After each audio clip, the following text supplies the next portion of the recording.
600 वर्ष इस्लाम के आघोष में, तो 350 वर्ष अंग्रेजों के शासन काल में, यानी ईसाइयों के चुंगल में यह देश फंसा रहा। फिर भी हम अपने इस भारत मां को मां कहना नहीं छोड़े, भारत की संस्कृति को नहीं बोला, इस मिट्टी के ढेर को भी चंदन लगा करके मां का सम्मान किया। ऐसी ये मातृभूमि दुश्मनों के चुंगल में था, आतंकवादियों के लुटेरों के हाथ में था। भगवान राम का जन्म किस युग में हुआ? तब से राम मंदिर था, और 1528 ईस्वी में भारत के अंदर एक बाबा नाम का आतंकवादी जब इस धरती पर आता है, तो आज अपने आप को तथाकथित कहने वाले हिंदू, जब भारत तेरे टुकड़े होंगे,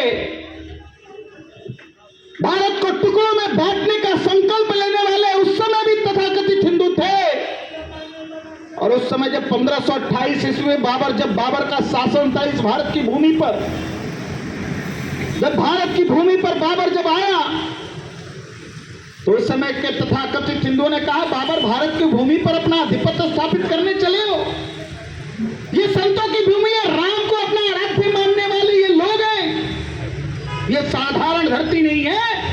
अगर भारत की भूमि पर अपना आधिपत्य स्थापित करना चाहते हो तो भारत के प्राण पर चोट करना पड़ेगा, भारत के प्राण पर आघात करना पड़ेगा। तो बाबर पूछता है कि भारत का प्राण क्या है?